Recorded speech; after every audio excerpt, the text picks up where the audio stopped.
Morning मेरे प्यारे बच्चों।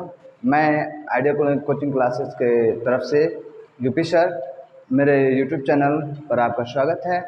आज मैं आपको तत्वों में धात, अधात और उपधात पहचानने के कुछ तरीके बताऊंगा जो आपको बहुत ही अच्छा लगेगा, और कुछ शॉर्ट ट्रिक्स भी हैं और उनको पहचानने और अलग अलग करने की कुछ विधियाँ भी हैं जिसमें आपको मैं बताऊँगा।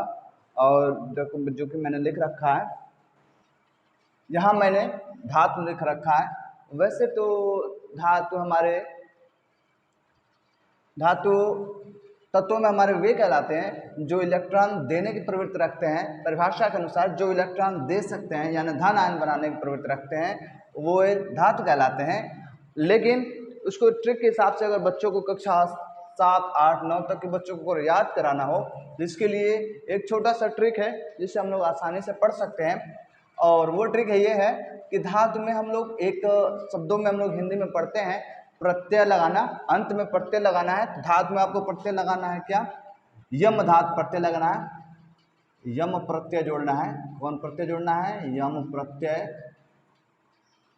जोड़ना है और आपको धातु मिल जाएगा। इसमें हमने लिखा है, जैसे हमने लिखा है lithium, beryllium, sodium, magnesium, aluminium, potassium, calcium, scandium, titanium, vanadium, chromium, gallium, rubidium, strontium, yttrium, zirconium, niobium, radium, palladium और cadmium, indium, caesium, barium, polonium, osmium, platinum और थैलियम, एडियम और थोरियम और यूरेनियम।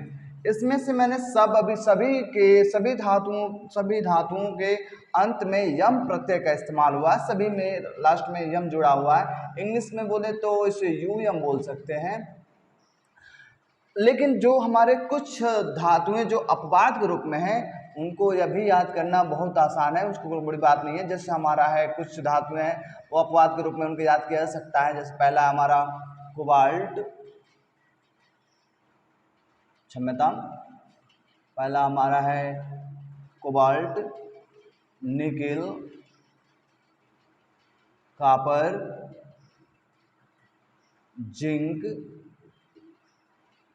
और आयरन।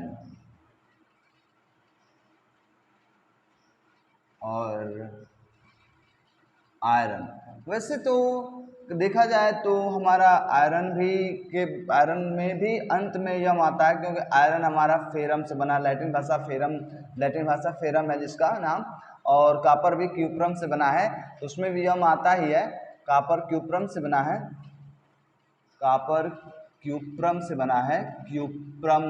है, और आयरन मेरा ferrum से बना है, तो इसमें भी यम नाम का प्रत्यय का इस्तेमाल हो ही रहा है। लेकिन उच्चारण सबसे कॉपर और आयरन चलता है, इसलिए इसे हमने अपवाद में बना रखा है। ये हमारा अपवाद में रह जाएगा, अपवाद में जो आप। लेकिन हाँ, ज़्यादातर से बताएं तो लगभग कुल धातुओं में कम से कम 78% धातुओं में 78% पूरे 118 तत्वों में कम से कम 118 तत्वों में 78% धातुएं हैं। 78% धातुओं मतलब लगभग क्या 91 धातुएं। कितने धातुएं?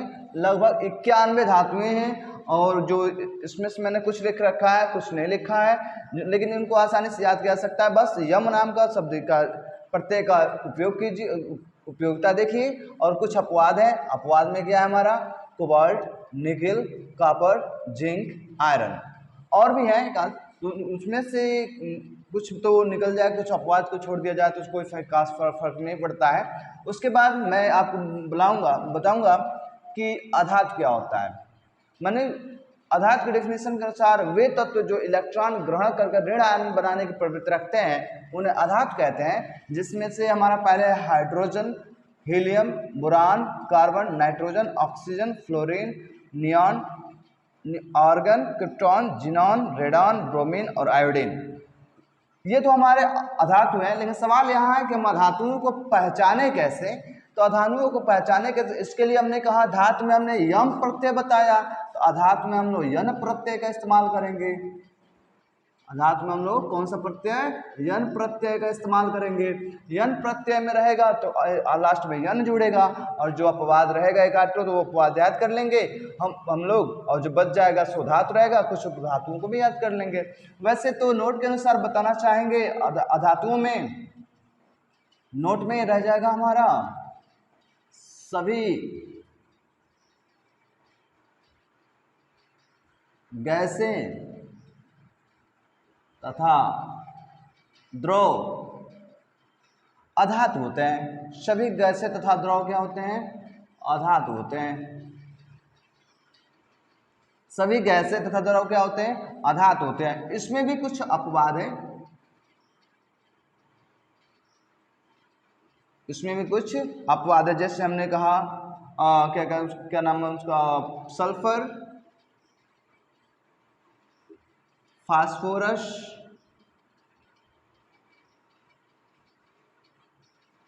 सल्फर था, फास्फोरस था, और तो मैं बता रहा था अपवाद के रूप में सल्फर है, फास्फोरस है, सेलेनियम है, और ब्रोमीन जो है एक लिक्विड है, इसमें ब्रोमीन एक लिक्विड है,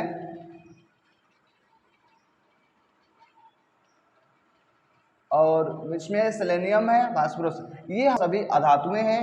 और लगभग हमारी अधातुओं में, अधातुओं की गिनती किया जाए तो कितनी अधातुएं हमारी, कम से कम 7 धातुएं हैं। तो बच गया मेरा कितना, काउंट कर लें तो 20 हाँ 20 हमारे कम से कम 20 अधातुएं होती हैं।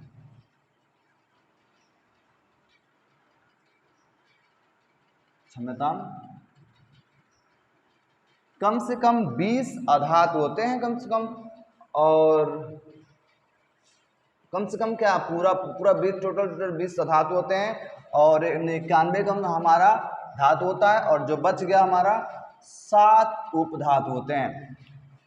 तो हम लोग क्या बात कर रहे थे, अधातुओं की संख्या हमारी 20 हो गई, जिनमें से hydrogen, helium, boron, carbon, nitrogen, oxygen, chlorine, fluorine, neon, argon, krypton, xenon, radon, bromine, iodine. ऐसे मतलब गैसों की दुनिया में हमने नोट में लिख रखा है, और अधातु पहचानने के लिए हमने न प्रत्यय का इस्तेमाल किया है। जिस तत्वों में न प्रत्यय का इस्तेमाल हुआ होगा, हीलियम को छोड़कर, हीलियम में अपवाद के हीलियम, सेलेनियम छोड़कर, हीलियम और सेलेनियम को छोड़ दिया जाए अपवाद के रूप में, तो जिसमें हमारा न प्रत्यय का इस्तेमाल होगा वे सभी हमारे अधातु होंगे, और जो गैसें जो सभी गैसें होंगी तथा जो द्रव होंगे वो हमारे अधातु के रूप में आ जाएंगे। इस प्रकार आप धातु और अधातु आसानी से क्या कर सकते हैं, पहचान सकते हैं। बहुत ही आसान है धातु और धातु और पहचानना। तो 118 तत्वों के अंतर्गत कुल तत्वों में, हमारे 118 तत्वों में आप अगर 20 अधातु याद कर लेते हैं तो आराम से आप 91 धातुओं को छांट सकते हैं, पहचान कर सकते हैं। तो अधिक के चक्कर में कम वाले को याद कर लें तो बहुत आसान हो जाएगा आपको पहचानना। तो उसमें अब मैं अधातु पहचानना आपको बता दिया। अब मुझे बताना है उपधातु क्या होता है। उपधातु में मेटलॉइड्स, इंग्लिश में बोलते हैं मेटलॉइड्स, यानी कि इसको बता दें हम, इसमें आता है मेरा बोरॉन, उपधातुओं की संख्या मेरी है 7, और इसमें आता है boron, silicon, arsenic, germanium, antimony, tellurium और स्टैटिन। उपधातु की परिभाषा होती है वे तत्व जो धातु और अधातु दोनों के गुण दर्शाए जाते हैं, उन्हें हम दोनों के गुण दर्शाते हैं, उससे हम लोग उपधातु कहते हैं। इसलिए मैंने धातु और अधातु के बीच में लिखा है इस उपधातु को, कि दोनों के गुण दर्शाते हैं, अर्थात पीरियोडिक टेबल में भी दोनों के बीच में ही इसको स्थित किया गया है। तो मैंने कहा कि boron, silicon, arsenic, germanium, antimony, tellurium और स्टैटिन, ये 7 हमारे कम से कम 7 हमारे उपधातुएं हैं, जिनको हम लोग अपने 118 तत्वों में पढ़ते हैं। 118 तत्वों के अंतर्गत हम लोग 7 उपधातु पढ़ते हैं, जिसको इंग्लिश में हम लोग मेटलॉइड्स कहते हैं। इस प्रकार मैंने आपको धातु और अधातु और उपधातु पहचानने के नियम बताए। उपधातु पहचानने के कोई ट्रिक नहीं बताया मैंने, उसको सबसे आसान बात है 7 ठो है, आसानी से याद कर सकते हैं। Boron, silicon, arsenic, germanium, antimony, tellurium, statin. ज़्यादातर से यहाँ तक एंटीमनी तक बच्चे 9-10 तक के बच्चे आसानी से याद करते हैं। बाकी बच्चे बड़े क्लासों के बच्चों ये 2 याद कर लेते हैं, उनका काम चल जाता है। तो मैंने आपको आज बताया कि धातु और कैसे पहचानना आपको, यम प्रत्यय द्वारा, अधातु को कैसे पहचानना है, यानी प्रत्यय द्वारा, यानी अधातु में यानी प्रत्यय का इस्तेमाल करना है। और लगभग जितने भी हमारे क्या होंगे, गैसें होंगी और द्रव होंगे, वो सभी हमारे क्या होते हैं, अधातु में आते हैं। और पूरे 118 तत्वों में, पूरे 118 तत्वों में तत्वों की संख्या पूरा 118 तत्वों में, टोटल 118 तत्वों में 20 अधातु होते हैं, 7 उपधातु होते हैं और हमारे 78% यानी कि 91 धातु होते हैं।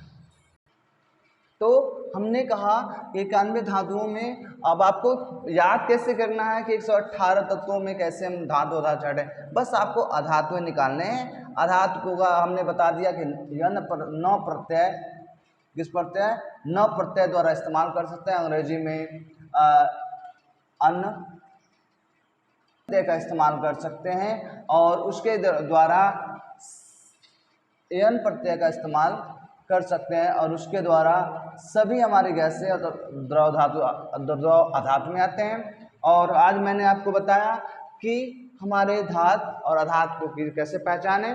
तो आपको पूरे 118 तत्वों में आपको पहचानना है, तो बस कुछ ना कीजिए, अधातु को याद कर लीजिए। अधातु याद हो गई तो आप अधातु और उपधातु को याद कर लीजिए, जो बच गए सारे धातुओं में छाट दीजिए और कुछ नहीं करना आपको। तो इस प्रकार मैंने बताया कि लगभग हमारे धातुओं को अधातुओं में कितनी आसानी से आप इसे पहचान सकते हैं। कुछ काफ़ी बच्चे हमारे इसको पहचानने में दिक्कत करते हैं, कहते हैं सर वो आप लोग कैसे पहचानते हैं। तो हमने कहा इसकी बड़ी बात नहीं है, मैं इसका वीडियो बना दूंगा और आप लोग देख लीजिए। आज का वीडियो देखने के लिए थैंक यू सो मच। जय हिंद।